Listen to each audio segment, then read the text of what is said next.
student, this is Pankaj Dhiman, faculty member of SBS Law College, Sriganganagar. We are studying law of evidence, and now next question is, what do you understand by dying declaration? What circumstances is declaration admissible under the Evidence Act? तो देखिए evidence act के under जो है ये जो dying declaration है इसकी बहुत ज़्यादा इम्पोर्टेंस है। एविडेंस लॉ में डाइंग डिक्लेरेशन जो दी जाती है इसको भी एज अ एविडेंस जो है यूज़ किया जा सकता है। तो लॉ ऑफ एविडेंस में जो है डाइंग डिक्लेरेशन की क्या वैल्यू है, ये किस तरीके का एक एविडेंस है, ये एक स्ट्रॉन्ग एविडेंस है, ये एक वीक एविडेंस है, इसके बारे में बता रखा है। तो देखिए सेक्शन 32 जो है वो डाइंग डिक्लेरेशन के बारे में बात करते हैं बेसिकली। और इसमें हम यहाँ ये भी देखेंगे कि इंग्लिश लॉ और इंडियन लॉ में डाइंग डिक्लेरेशन से रिलेटेड क्या क्या डिफरेंसेस यहाँ पे हैं, और आज के टाइम पे कैसे जो है डाइंग डिक्लेरेशन की जो है क्रेडिबिलिटी जो है, इसकी ऑथेंटिसिटी जो है वो कम हो गई है। देखिए डाइंग डिक्लेरेशन जनरली कोई भी पर्सन मरने से पहले जो स्टेटमेंट दे के जाता है अपने उस मरने की वजह से रिलेटेड जो स्टेटमेंट दे के जाता है उसको हम डाइंग डिक्लेरेशन बोलते हैं। लेकिन इसको एज ए एविडेंस प्रूव किया जाएगा, माना जा सकता है या नहीं माना जा सकता है, ये जो है आपको यहाँ पे पढ़ना है। डाइंग डिक्लेरेशन अपने आप में एक वीक एविडेंस होता है। पहली बात, ये एक स्ट्रॉन्ग एविडेंस नहीं है, इसको सर्कमस्टांशियल एविडेंस के थ्रू भी प्रूव करना पड़ता है। डाइंग डिक्लेरेशन में पर्सन जस्ट उसकी डेथ हो जाने से पहले जो भी उसने बोला, जो भी चीज़ें उसने की, उसका उस डेथ के साथ अगर कोई कनेक्शन है तो उस स्टेटमेंट को डाइंग डिक्लेरेशन बोला जाता है और एविडेंस लॉ में उसकी इंपॉर्टेंस होती है। थोड़ा सा इसको पढ़ेंगे फिर आपको चीज़ें जो है यहाँ पे क्लियर होती जाएंगी। Section 32 of the Indian evidence act 1872 lays down the important provision. This section considered the evidence of following person to be relevant. तो सेक्शन 32 पहले ये बताता है कि इन पर्सन का जो स्टेटमेंट होता है ये जनरली रेलिवेंट होता है। मतलब सबसे पहले किन पर्सन का स्टेटमेंट रेलिवेंट होगा ये आपको पढ़ना है, तो उसी से आपको डाइंग डिक्लेरेशन जो है समझ में आएगी। सबसे पहले हु इज़ डेड, अगर ऐसा कोई पर्सन जिसकी डेथ हो गई है तो मरने से पहले जो उसने स्टेटमेंट दी है उसकी स्टेटमेंट की एविडेंस लॉ में वैल्यू है, रेलिवेंट होती है वो। दूसरा, हु कैनॉट बी फाउंड, जो कि अब गायब हो चुका है, जो कि वो दिख नहीं रहा है, लेकिन जब वो था सभी की नज़रों के सामने था वो पर्सन, उस टाइम पे जो उसने बोला, जो उसने स्टेटमेंट दी है, वो भी एक इम्पॉर्टेंट एविडेंस हो सकता है अंडर द, एक रेलिवेंट फैक्ट हो सकता है अंडर द एविडेंस लॉ। और next person who are incompetent to give evidence, और ऐसा पर्सन जो कि एविडेंस देने के लिए इनकॉम्पिटेंट है। इनकॉम्पिटेंट होने का मतलब ये है कि अगर वो माइनर है या उसमें मेजॉरिटी नहीं है, मेजॉरिटी एज में नहीं है, या उसको कोई और तरीके की कोई बीमारी है, तो उसकी जो इनकॉम्पिटेंट जो पर्सन है उसकी एविडेंस भी कहीं ना कहीं रेलिवेंट होती है। इसके अलावा whose attendance can not be procured without an amount of delay or expenses which under the circumstances of the case paper to the court unreasonable। इसके अलावा ऐसे पर्सन जिनको आप एविडेंस देने के लिए कोर्ट में जो है नहीं ला सकते हैं, उनकी अटेंडेंस वहाँ पे नहीं हो सकती है ड्यू टू ओल्ड एज या हैंडीकैप्टनेस की वजह से, उसको अपनी, इन सभी पर्सन की जो स्टेटमेंट होती है वो रेलिवेंट होती है। एविडेंस लॉ ये मानता है कि ये जो पर्सन जो है जो स्टेटमेंट दे रहे हैं, चाहे वो मर गए हैं, जब कभी मिले नहीं हैं, जब इनकॉम्पिटेंट हैं, या जिनको कोर्ट में लाया नहीं जा सकता, लेकिन इनकी स्टेटमेंट में को जो है एविडेंस लॉ में एज ए एविडेंस जो है एक्सेप्ट किया जा सकता है और ये रेलिवेंट होती हैं। अब डाइंग डिक्लेरेशन पे आइए। डाइंग डिक्लेरेशन क्या होता है? Dying declaration is an exception to the rule of against the admissibility of the hearsay evidence. Hearsay evidence आपने पढ़ा। हेयरसे एविडेंस में क्या होता है कि कोर्ट जो है सुनी सुनाई बात पे यकीन नहीं करती है।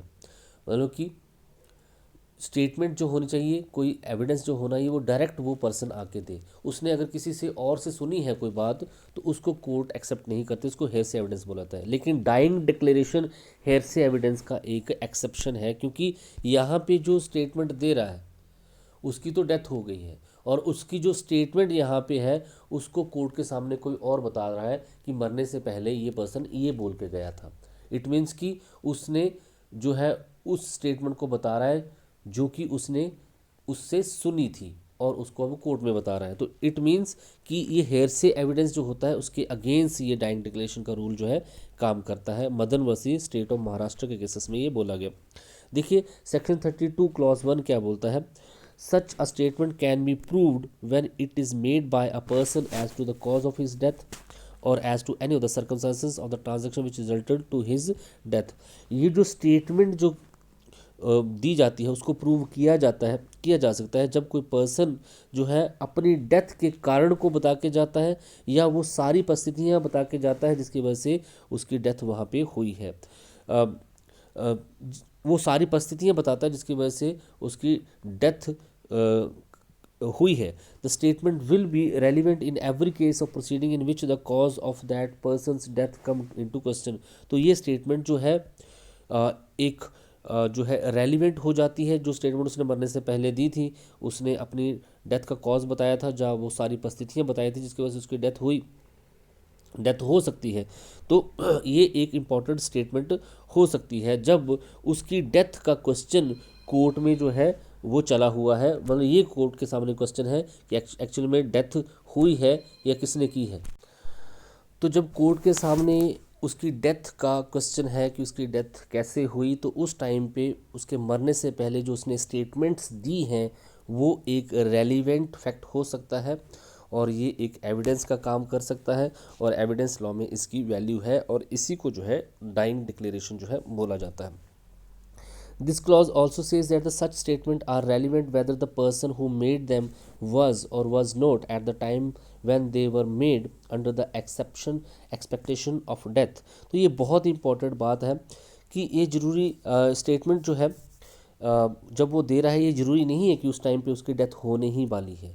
इट मीन्स कि इंडियन लॉ ये बोलता है कि जो डाइंग डिक्लेरेशन की गई है वो मरने से पहले उसने जो भी बातें की हैं उसके बाद उसकी डेथ हो गई है, तो उसको ये नहीं पता था कि मैं मर जाऊंगा, उसकी एक्सपेक्टेशन ऑफ डेथ नहीं थी।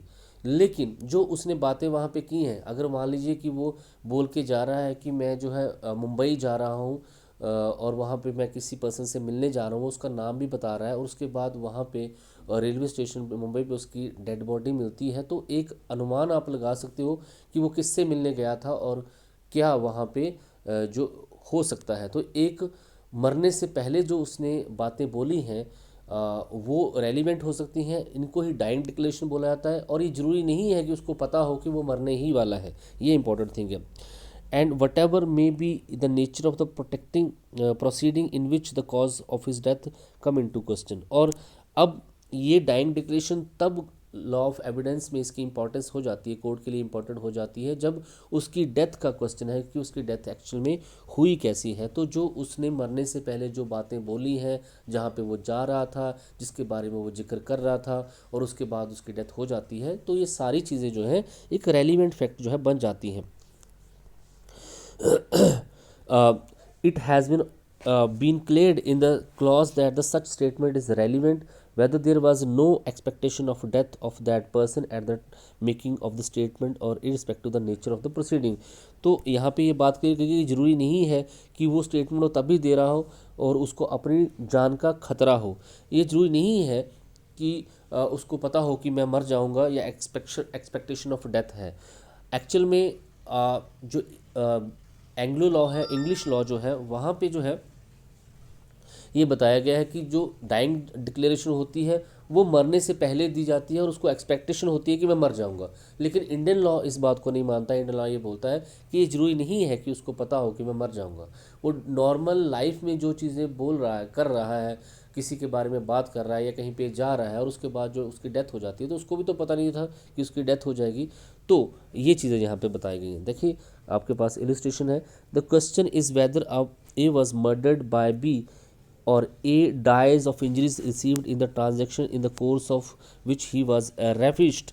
तो क्वेश्चन कोर्ट के सामने ये है कि ए वाज मर्डर, ए ने मर्डर्ड बाय बी, ए का जो मर्डर है बी ने किया है, और A dies of injury received in transaction, या ए को जो इंजरीज हुई हैं वो जो उसको रेविस्ट किया गया था, मोहित किया गया था, उसकी वजह से हुई है। The question is whether she was ravished by B एक क्वेश्चन जो है कि उसको मोहित जो है बी ने किया था, क्योंकि बी ने मर्डर किया ना उसका, और the question is whether A was killed by be under such circumstances that a suit would lie against B by the widow of A sometime made by A or as to the cause of his her death, referring respectively to the murder, the rape, the actionable wrong under the circumstances are a relevant fact.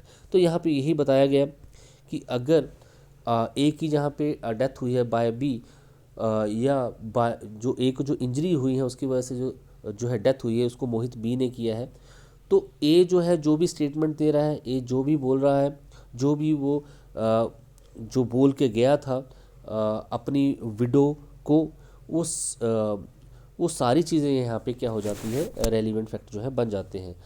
What is dying declaration? According to the definition given under section 32 clause 1, dying declaration means such a statement which is made by a person as to the cause of his death. तो dying declaration वो statement है जो कि वो person करता है और जो उसने अपने डेथ के कॉज से रिलेटेड की हैं, और as to any of the circumstances of the transaction which resulted in his death, या वो सारे सर्कमस्टांसेस की वो बात करता है और उसके बाद उसकी डेथ हो जाती है. तो उसने अपने डेथ से रिलेटेड जो भी जो है डेथ से रिलेटेड जो भी बातें की हैं या कोई कॉज बताया है या सर्कमस्टांसेस की बात करके गया है, वो डाइंग डिक्लेरेशन हो सकता है. इसका सीधा सा मतलब ये है कि मरने से पहले वो जो भी बोल रहा है, और वो अगर किसी पर्सन का नाम ले रहा है कि मैं वहाँ पे जा रहा हूँ, या मरने से पहले वो किसी के पास जाने के बाद किसी से पैसे लेने की बात कर रहा है, घर से बाहर जाने के वक्त वो किसी पर्सन का नाम ले रहा है, तो कहीं ना कहीं ये एक इन्फ्रेंस यहाँ पे है कि वो कॉज बता रहा है कि क्या हो सकता है आगे, वो किससे मिलने गया है और कौन उसकी डेथ कर सकता है. तो थोड़ा सा अनुमान इसके बारे में लग जाता है. तो सर्कमस्टांसेस और कॉज को थोड़ा थोड़ा कहीं ना कहीं बता के जा रहा है.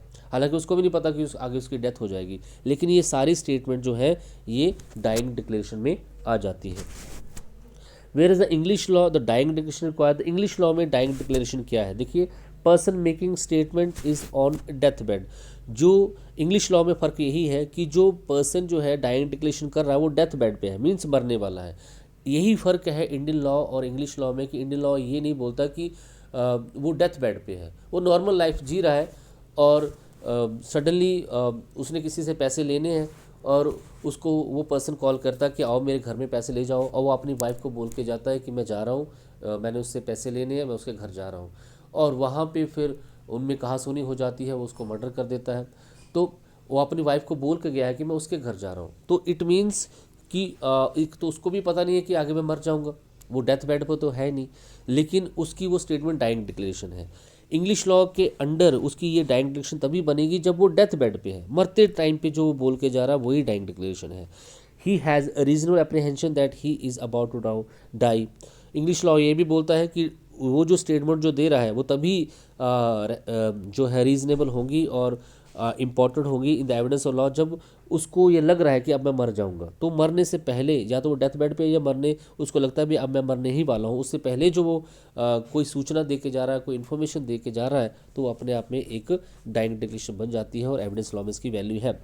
He is completely disappointed from the wish of to live. ये भी इंग्लिश लॉ बोलता है कि अगर अब उसकी जीने की सारी तमन्ना ख़त्म हो गई है और वो मरने से पहले जो बोल के जा रहा है वो भी डाइंग डिक्लेरेशन है. He had died after such statement, और ये स्टेटमेंट देने के बाद उसकी जो है डेथ हो जाती है. तो इंग्लिश लॉ यही बोलता है कि डाइंग डिक्लेरेशन तभी होती है, वो जो स्टेटमेंट दे रहा है तभी उसको डाइंग डिक्लेरेशन बोला जाएगा जब वो पर्सन या तो ऑन डेथ बेड हो या मरने वाला हो, जब उसने जीने की इच्छा छोड़ दी हो और उसके बाद उसकी डेथ हो जाती है. लेकिन इंडियन लॉ यही बोलता है कि ज़रूरी नहीं है कि वो ऑन डेथ बेड हो या वो मरने वाला हो, वो उसने जीने की इच्छा छोड़ दी हो और या उसके जीने की इच्छा छोड़ दी हो. जनरली वो अपने नॉर्मल लाइफ की प्रोसीडिंग चला रहा है, डेली हाउस होल्ड चोर्स कर रहा है, सडनली जो है उसकी कहीं पे डेथ हो जाती है और मरने से पहले जो वो बातें बोल के गया है वो रेलिवेंट है. तो वहाँ पे एकदम से मरना जरूरी है, वहाँ पे ऐसा नहीं है. In India the fourth condition is required to be fulfilled. Here apprehension of death is not required. Apprehension of death की मरने की जो संभावना है वो रिक्वायर्ड नहीं है, लेकिन लेकिन स्टेटमेंट देने के बाद उसकी डेथ हो जाती है, ये इंपॉर्टेंट है। इंडियन लॉ के अंडर भी यही है कि जो वो स्टेटमेंट दे के गया, जो इन्फॉर्मेशन अपनी वाइफ को दे के गया हमारे एग्जाम्पल के अकॉर्डिंग, उसके बाद उसकी डेथ हो जाती है, ये इंडियन लॉ भी मानता है। लेकिन एप्रीहेंशन ऑफ डेथ ये जो है जरूरी नहीं है, ये उसको भी पता नहीं होगा कि मेरी डेथ जो है वहाँ पे हो जाएगी।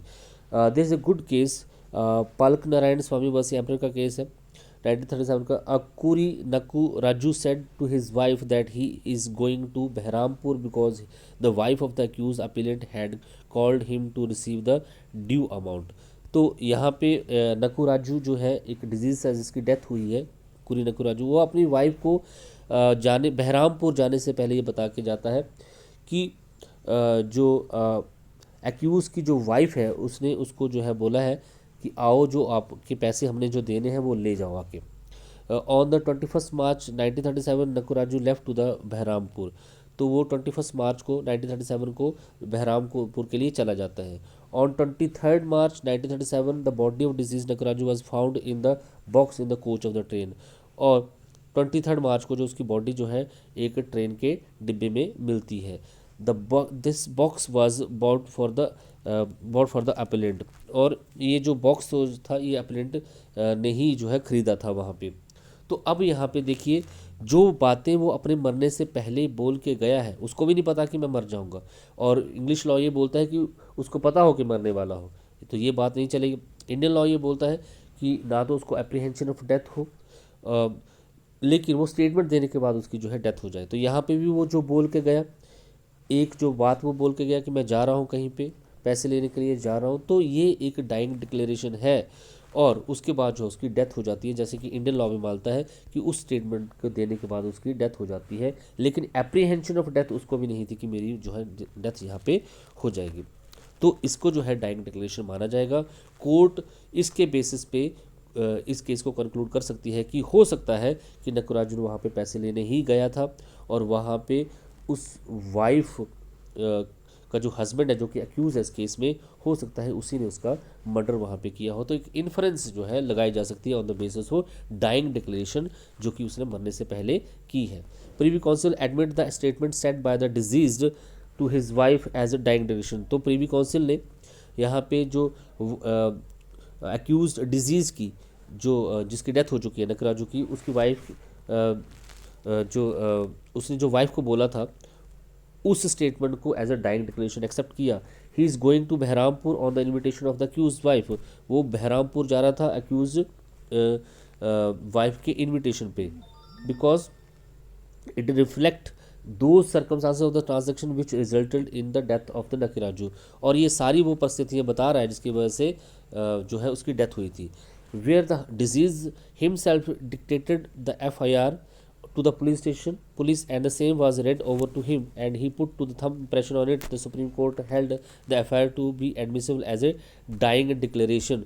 अगर आप जो है एक पर्सन जो है FIR लिखवाता है, खुद डिक्टेट करवाता है, अपने थंब इंप्रेशन भी वहाँ पे देता है, और उसके बाद जो अगर उसकी डेथ हो जाती है तो जो ये उसकी FIR है ना, ये भी एज अ डाइंग डिक्लेरेशन मानी जा सकती है। Dharampal versus state of Uttar Pradesh AR 2008 के केसेस में बोला गया। अब इसेंशियल कंडीशंस क्या है, डाइंग डिक्लेरेशन की इसेंशियल कंडीशन क्या होनी चाहिए इंडियन लॉ के अकॉर्डिंग। सबसे पहले पर्सन मेकिंग अ स्टेटमेंट, एक पर्सन जो है एक स्टेटमेंट दे, पर्सन मेकिंग स्टेटमेंट डाइज, जो पर्सन स्टेटमेंट दे रहा है उसकी बाद में मृत्यु हो जाती है। First condition of applicability to the section 32 clause 1 is that the person making the statement dies. If such person does not die then the statement shall not be relevant as a dying declaration. अगर उस person की death नहीं होती है तब वो dying declaration नहीं मानी जाएगी। Such statement shall then be proved by his presence before the court. If the statement has become relevant due to the death of that person, then it is to be proved that the person has died or not alive. तो यहाँ पे ये जरूरी है, सबसे important बात ये है कि जो पर्सन यहाँ पे स्टेटमेंट दे रहा है उसके बाद उसकी डेथ हो जाती है। अगर उसकी डेथ नहीं होती है तो वो एक डाइंग डिक्लेरेशन जो है नहीं मानी जाएगी। It is not necessary for the admissibility of the dying declaration that the death occurred immediately after such declaration. ये ज़रूरी नहीं है, Mani Ben versus state of Gujarat के केसेस में बोला गया कि ये जरूरी नहीं है कि उस स्टेटमेंट के देने के बाद उसकी इमीडिएटली ही डेथ हो जाए तभी वो मर जाए। ये इंग्लैंड लॉ में पॉसिबल है, इंग्लिश लॉ में ये पॉसिबल नहीं है। नेक्स्ट आपके पास है statement must relate to the cause of death. तो जो स्टेटमेंट उसने दी है वो उसके डेथ के कारण को कहीं ना कहीं डेथ के कारण से रिलेट करती है, उसके डेथ के कारण से रिलेट करती है। The second condition for the applicability of the section 32 clause 1 is that such statement must relate to the cause of his death. If the statement are not related to the cause of his death, then they will not be admitted as evidence। अगर उसकी death जो है उस statement से relate नहीं करती है तो फिर ये जो है डाइंग डिक्लेरेशन जो है नहीं मानी जाएगी। Jayendra Saraswati Swamigal versus state of Tamil Nadu का केस है 2005 सुप्रीम कोर्ट का। It has been stated by the Supreme Court for the applicability of the dying declaration statement of the disease should be related to the cause of his death। तो यही बात यहाँ पे बोली गई है कि जो स्टेटमेंट दी गई है वो उसकी डेथ के साथ जो है रिलेट करती हो। यहाँ पे एलिस्ट्रेशन दिए गए हैं। In the case in which the girl was raped, एक लड़की का जो है रेप होता है, immediately after the rape she committed suicide by herself. Immediately after the rape वो सुसाइड कर लेती है। The statement made in relation to the rape were not held relevant. अब रेप से रिलेटेड जो स्टेटमेंट दी गई हैं वो रेलिवेंट नहीं है क्योंकि रेप जो है वो डेथ का कारण वहाँ पे नहीं है। ठीक है जी, रेप जो है वो डेथ का कारण नहीं, रेप की वजह से जो है डेथ नहीं हुई है और जो उसने स्टेटमेंट दी है वो रेलिवेंट वहाँ पे नहीं मानी जाएगी। यही चीज़ें जो है यहाँ पे कयप्पा केस 1932 के केसेस में भी बोली गई क्योंकि रेप के कारण डेथ नहीं हुई है तो फिर जो रेप के रिगार्डिंग जो स्टेटमेंट दी गई है वो डाइंग डिक्लेरेशन जो है नहीं मानी जाएगी। और यहाँ पे लड़की ही जो है पीड़ित है उसको अलग तरीके से प्रूव किया जाएगा लेकिन उसको डाइंग डिक्लेरेशन जो है नहीं माना जाएगा।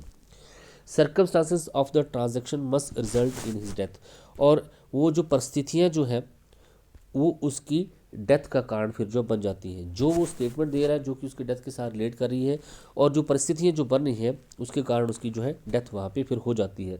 The third condition for the applicability of the section 32 clause 1 is that the statement must relate to the circumstances of the transaction which result to death.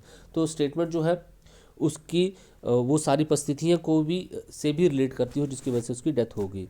In other words, it can be said that if the statement is related to the such circumstances of the transaction which result in the death of the person making it will be admitted as evidence। तो फिर इसको जो है as evidence accept किया जा सकता है।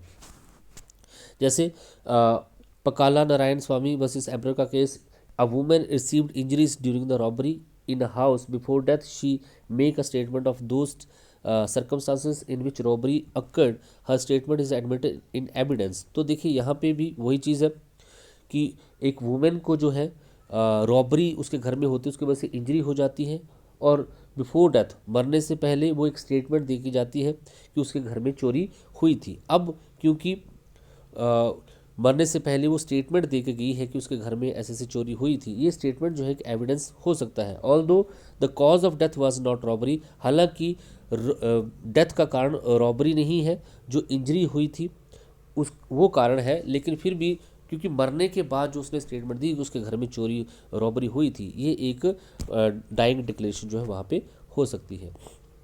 Question of the death is under consideration, और सबसे इंपॉर्टेंट बात डाइंग डिक्लेरेशन वो तभी माना जाएगा जब उस पर्सन की डेथ जो है उसका क्वेश्चन कोर्ट में है कि उसकी डेथ की किसने है, उसी टाइम पे जो उस डिजीज पर्सन की जो स्टेटमेंट है उसको डाइंग डिक्लेरेशन माना जाएगा। तो section 32 clause 1 is the question as to the death of the person making statement is pending during the proceeding. Question ही कोर्ट में यही है, इसी चीज़ को खोजा जा रहा है कोर्ट में कि उसका मर्डर कैसे हुआ है, उसी कंडीशन में उस डाइंग डिक्लेरेशन को एज ए एविडेंस एक्सेप्ट किया जा सकता है। In other word it can be said that the proceeding must be such in which the question as to the death of the person making statement is pending। proceeding may be a civil or criminal भी हो सकती है। thus all the circumstances the statement of dying declaration is a relevant fact जो यहाँ पे बन जाता है। तो यहाँ पे अब आपके पास सारी बातें क्लियर हैं कि डाइंग डिक्लेरेशन वो स्टेटमेंट है जो कि कोई पर्सन मरने से पहले अपने जो डेथ है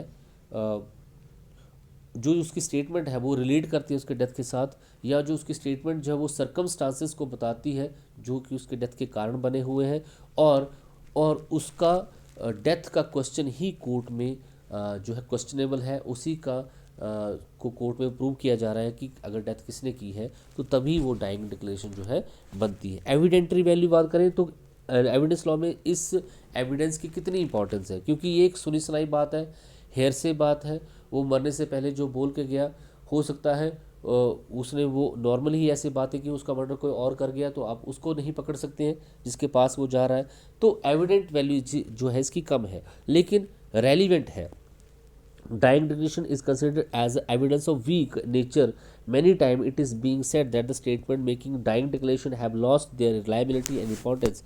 Several times a question also arises that the whether any person can be convicted merely on the basis of the dying declaration. बड़ी बार ये क्वेश्चन सामने आता है कि क्या सिर्फ डाइंग डिक्लेरेशन के बेसिस पे किसी पर्सन को वहाँ पे कन्विक्ट किया जा सकता है, सजा दी जा सकती है। There are several matter in which it has been held that if the court is satisfied on the truthness of the dying declaration then it can convict the accused mainly on the ground. बड़ी बार ये court के सामने matter आए हैं और court ने यही बोला है कि अगर कोर्ट सेटिस्फाई हो जाती है truthness of the dying declaration के साथ, इट मीन्स कि डिस्क्रिप्शन ऑफ पावर चलते डिस्क्रिशनरी पावर चलती है कोर्ट की। अगर कोर्ट को पूरा यकीन हो जाता है उस डाइंग डिक्लेरेशन पे, तो किसी पर्सन को इस डाइंग डिक्लेरेशन के बेसिस पे जो है कन्विक्ट किया जा सकता है, लेकिन ये कोर्ट पे डिपेंड करता है और कोर्ट इसमें बड़ी सावधानी बरतती है। Darshan Singh versus state of Punjab AR 1983 का केस है। It has been stated by the Supreme Court that the conviction on the basis of dying declaration must require that the statement at least inspire confidence so that they are completely rely. तो यहाँ पे भी यही बोला गया है कि अगर डाइंग डिक्लेरेशन के बेसिस पे किसी को मुजरिम बनाया जा रहा है, कन्विक्ट किया जा रहा है, तो उस स्टेटमेंट पे कॉन्फिडेंस जो है इंस्पायर करना होगा, उस पर कंप्लीटली रिलाई करना होगा, तभी ऐसा किया जा सकता है। Exactly the same view has been expressed in this case of state of Maharashtra versus Sanjay D. Rajhans का केस है। Dying declaration should be such nature as to inspire the full confidence. उस dying declaration पे आपका full confidence होना चाहिए, court का full confidence उस पर हो जाए। In the case the medical report indicated burns due to the incident and the other place due to the self burning. In response to the question made regarding the advice, the dying nation stated that she burnt herself after getting fed up from the dowry demands. Such statements were held to be doubtful and therefore not admitted. तो यहाँ पे medical report बताती है कि उसकी injury जो हुई है, उसने उसने अपने आप को जलाया है, वो एक इंसिडेंट था, उसने आपको खुद जलाया है। और डाइंग डिक्लेरेशन में ये बोल के जाती है क्योंकि उसने अपने आप को जलाया, क्योंकि वो डाउरी डिमांड से वो फेडअप हो चुकी थी, परेशान हो चुकी थी। तो इन दोनों में फ़र्क है, तो इसको डाइंग डिक्लेरेशन नहीं माना जाएगा, क्योंकि यहाँ पे मेडिकल रिपोर्ट कुछ और बोल रही है, ये एक एक्सीडेंट की बात कर रही है। और लेकिन यहाँ पे वो लड़की मरने से पहले ये बोल के जाती है कि वो सिर्फ फेडअप हो गई थी डॉरी डिमांड से, इसलिए उसने ये जो है अपने आप को जलाया है। तो दोनों ही स्टेटमेंट में फ़र्क है, तो इस डाइंग डिक्लेरेशन को एक्सेप्ट नहीं किया जा सकता। वेयर द स्टेट, क्योंकि आपको कंप्लीटली रिलाई करना होगा, ये आप बार बार यहाँ पे पढ़ रहे हैं, फुल कॉन्फिडेंस आना चाहिए। Where the statement of dying declaration are being rectified by other evidence by they are considered relevant the evidence. ये बहुत इंपॉर्टेंट बात है। डाइंग डिक्लेरेशन के साथ आप डाइंग डिक्लेरेशन के फेवर में कोई और भी एविडेंस वहाँ पे दे देते हैं, तब डाइंग डिक्लेरेशन जो है इंपॉर्टेंट एविडेंस जो है बन जाता है। Nawab Ali versus state of Uttar Pradesh के केसेस में ये बोला गया। But such dying declaration are not admitted which neither contain the date nor the time. ऐसी डाइंग डिक्लेरेशन को हम वैलिड नहीं मानेंगे जिसमें उस पर्सन ने कोई डेट या कोई टाइम मेंशन नहीं किया है। The signature of the disease was neither taken nor explanation was, किसी तरीके को साइन नहीं हुए, ये उस केस से रिलेटेड फैक्ट होंगे, तो उसको भी कोर्ट ने जो है डाइंग डिक्लेरेशन जो है नहीं माना है। तो डिफरेंस क्या है इंग्लिश लॉ और जो ब्रिटिश लॉ है उसमें, मैंने पहले ही बताया इंग्लिश लॉ उसमें क्या फ़र्क है। In English law the dying declaration requires that they must have been made when the person making it had reasonable apprehension of his death. English law के अकॉर्डिंग डाइक्लेरेशन तभी वैलिड मानी जाती है जब पर्सन वो करने वाला है उसको पता है कि अब उसकी डेथ हो जाएगी। लेकिन वेयर एज इंडियन लॉ में ये जरूरी नहीं है। Indian law requires that the person making statement dies. Indian law ये बोलता है कि पर्सन स्टेटमेंट देने के बाद उसकी डेथ तो हो जाती है, लेकिन उसको कोई एप्रीहेंशन नहीं थी कि उसकी कोई डेथ हो जाएगी। तो ये दोनों में बेसिक यहाँ पे डिफरेंस है। होपफुली आपको क्वेश्चन क्लियर हुआ होगा। Thank you so much.